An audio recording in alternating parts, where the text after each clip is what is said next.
Trump को बीच में हम नहीं लाए, ट्रंप तो खुद बीच में आया और देश के प्रधानमंत्री ने उसको कभी नकारा नहीं। ट्रंप के जो 4 ट्वीट आए थे और जो बयान उनका आया था कि मैंने मध्यस्थता कराई और बार बार करके सीज फायर का उन्होंने बोला, कश्मीर का मुद्दा दोबारा क्या मैं समझौता कराऊंगा और मैंने व्यापार का हवाला दिया, ये ट्रंप कह रहा है और बीजेपी आज की तारीख तक उसका कोई जवाब नहीं दे पा रही है। और जय हिंद यात्रा हमने इसलिए निकाली है कि हमारे सेना का शौर्य पराक्रम को सैल्यूट कर रहे हैं, क्योंकि जो पराक्रम और शौर्य सेना ने दिखाया ऑपरेशन सिंदूर में या पहले दिखाया, उसको हम सैल्यूट करते हैं।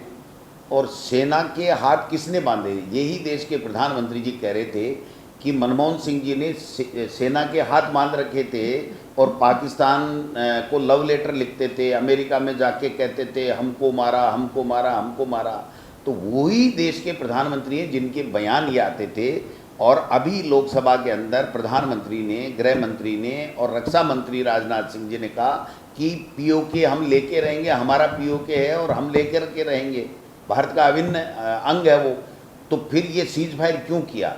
देश के गृह मंत्री का बयान आप सबने सुना होगा, उन्होंने ये कहा कि 3 दिन तक पंडित जवाहरलाल नेहरू अगर सीज फायर नहीं करते तो 3 दिन के अंदर पीओके हमारा हो जाता। तो अब तो आपके हाथ में कमान थी, आप सत्ता में हो, सेना और विपक्षी पार्टियां सब आपके साथ में हैं। हमारी सेना पे, सैन्य शक्ति पे हमें पूरा भरोसा है, कहीं कोई कमी नहीं है। तो आपने ट्रंप के कहने से बीच में सीज फायर क्यों किया और ये चूक कहाँ हुई? किसके कारण से 26 लोगों की जान गई, वीरांगनाएं हो गई वो हमारी बहनें? और उसके बाद में जो आप कह रहे हो कि आतंकवादी, वो जो भी आतंकवादी थे वो कैसे चूक गई और वो कहाँ गए, अब आज की तारीख में कहाँ हैं? ये बात तो देश के प्रधानमंत्री जी को देना पड़ेगा। और सर्वदलीय बैठक क्यों नहीं बुला रहे हो? उस टाइम पंडित जवाहरलाल नेहरू जी ने सर्वदलीय बैठक बुलाई थी, तो आप सर्वदलीय बैठक भी बुलाते और प्रधानमंत्री गायब रहते हैं। और अब लोकसभा का विशेष सत्र बुला करके वो क्यों नहीं कहना चाहते? तो ये बीजेपी किस बात की तिरंगा यात्रा निकाल रही है? आप बताओ। तिरंगे का तो अपमान कर दिया इन्होंने, तिरंगे का अपमान नहीं किया तो और क्या किया? आप बताओ कि तिरंगा हमारा पीओके में लहराना चाहिए था, वो नहीं लहरा पाया। इन्होंने अमेरिका के दबाव में आकर के ये कह रहे व्यापार के लिए मैंने सीज करा दिया। तो क्या देश के प्रधानमंत्री जो देश के नाम संबोधन किया वो उसमें ये नहीं कहना चाहिए था कि नहीं, हमें किसी की अमेरिका ने कोई चौधराहट नहीं की है और हम तो सब जो है वो ये है? कोई कारण तो बताना चाहिए ना। सीज फायर का कारण भी तो हुआ होगा, कोई न कोई तो कारण हुआ होगा। और अभी भी कह रहे हैं ऑपरेशन सिंदूर समाप्त नहीं हुआ है, इसका मतलब हमारा मिशन अधूरा है। तो जब हमारा मिशन अधूरा है, उन आतंकवादी तमाम ठिकाने नष्ट नहीं हुए, आतंकवादियों को मार नहीं गिराया, दोबारा पाकिस्तान ने ये नहीं कहा कि हम नहीं करेंगे, दोबारा आतंकवाद की घटना नहीं होगी, ये बात भी नहीं हुई, तो फिर सीज फायर का क्या कारण है? ये देश के प्रधानमंत्री जी को लोकसभा के माध्यम से, राज्यसभा के माध्यम से बताना चाहिए। देखिए, एसआई भर्ती का मामला अभी अटका हुआ है कोर्ट में, हालांकि मामला चल रहा है।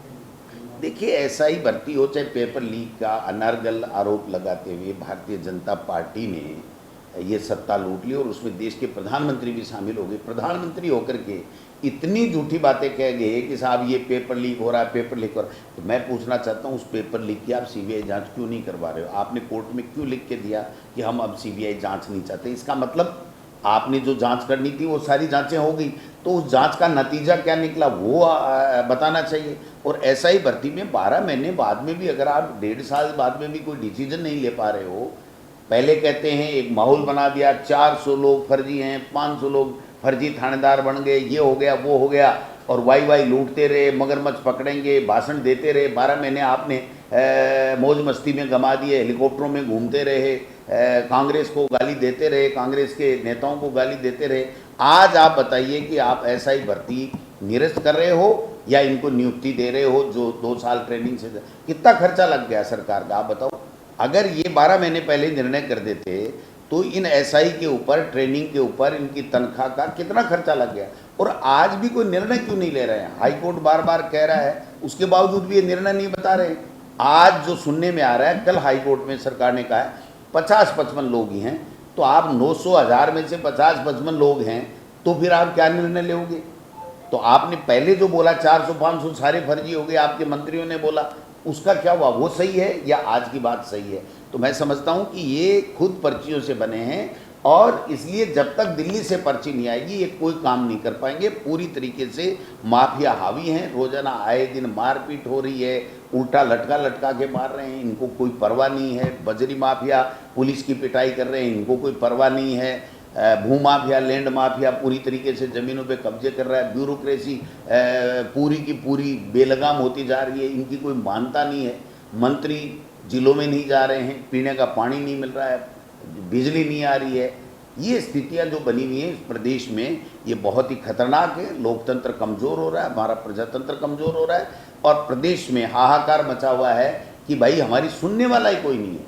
आप बताओ, यहाँ मंत्री बैठते हैं सिविल लाइन्स में, कितने मंत्री के पास में कितने लोग प्रतिदिन जन सुनवाई के लिए आते हैं? एक भी नहीं आता। मुख्यमंत्री कितने लोगों की जन सुनवाई रोजाना करता है? एक की नहीं करता। जब हमारी सरकार थी तो 5-5 हज़ार लोग एक एक दिन में अपनी परिवेदना लेकर के आते थे। आज तो मुख्यमंत्री जी को तो ब्यूरोक्रेट्स ने घेर लिया। अरे हेलीकॉप्टर सजा हुआ तैयार रहता है, बैठे चल मेरे भाई, उड़न खटोला चलता जाता है, थोते भाषण देते जाते हैं, यमुना जल लाऊंगा, भागीरथ बन के आ गया हूँ, भागीरथ बन के आ गया हूँ। ऐसा नहीं हो सकता कि आज हर वर्ग परेशान है और बेरोजगार तो इतने परेशान हैं। आप देखा आपने कितने बेरोजगार जो उद्वेलित थे, आक्रोशित थे, कितने लोग आए। अब उसके बावजूद सरकार ने क्या निर्णय लिया? कुछ भी निर्णय नहीं। ये ऐसा ही भर्ती निरस्त होगी, नहीं होगी। मैं समझता हूँ शायद इसका निर्णय इसकी पर्चियां बदलने के साथ में हो जाए तो भले, नहीं तो पहले इनसे कोई निर्णय नहीं होगा। अदिति, कल रात को एक हादसा हुआ सीतापुर में और इसके अलावा 4 लोगों की मौत हुई है और इसके अलावा अन्य हादसों में 11 लोगों की अब तक मौत हुई है। देखिए, ये हर शहर में हो रहा है। बीकानेर में भी ऐसी दुर्घटना हुई है, यहाँ जयपुर में भी ये दुर्घटना हुई है। 4-4 लोगों की मौतें चलेगी। हमने कानून बनाया था, हमने वो मशीनें खरीदी थी कि जिससे रोबोट के माध्यम से जो है वो मशीनें ही जो है वो मलबा साफ करें, नालों की सफाई करें, व्यक्तियों को अंदर नहीं जाना पड़े। लेकिन वो सारी योजनाएं, वो सारा का सारा काम ठप कर दिया इन्होंने। इनके कुछ भी समझ में नहीं आ रहा है, इनकी कोई गवर्नेंस नहीं है, कोई योजना की बात नहीं करते हैं, केवल थोते भाषण देते हैं। और भाषणों के अलावा आज बताइए 4-4 लोगों की मौत हो जाए, मुख्यमंत्री का संवेदना उन तक नहीं पहुँचे। आज सुरेंद्र कुमार जो झुंझुनू में शहीद हो गया, एक ही शहीद हुआ हमारे यहाँ ऑपरेशन सिंदूर में।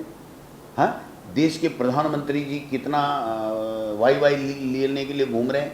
हम सब गए थे, मुख्यमंत्री जी क्यों नहीं गए साहब? आज तक 1 करोड़ का 4 करोड़ का पैकेज दिया हरियाणा में उसी ऑपरेशन सिंदूर में शहीद होने वाले को, और यहाँ 5 लाख रुपए देकर के इतनी करी। मुख्यमंत्री जी उसकी फोटो पे फूल चढ़ाने भी नहीं गए। इससे बड़ी शर्म की क्या बात होगी? और भाषण देते हैं तिरंगा यात्रा निकालने। किस बात की तिरंगा यात्रा? कोई तिरंगा यात्रा नहीं है। ये केवल सेना के शौर्य के पीछे छुप करके ये लोग बाग अपनी पार्टी को अपनी मजबूत करना चाहते हैं, सत्ता दोबारा लाने के लिए ये एक्सरसाइज कर रहे हैं, पार्टी राजनीति चमका रहे हैं। इसके अलावा कुछ भी नहीं है।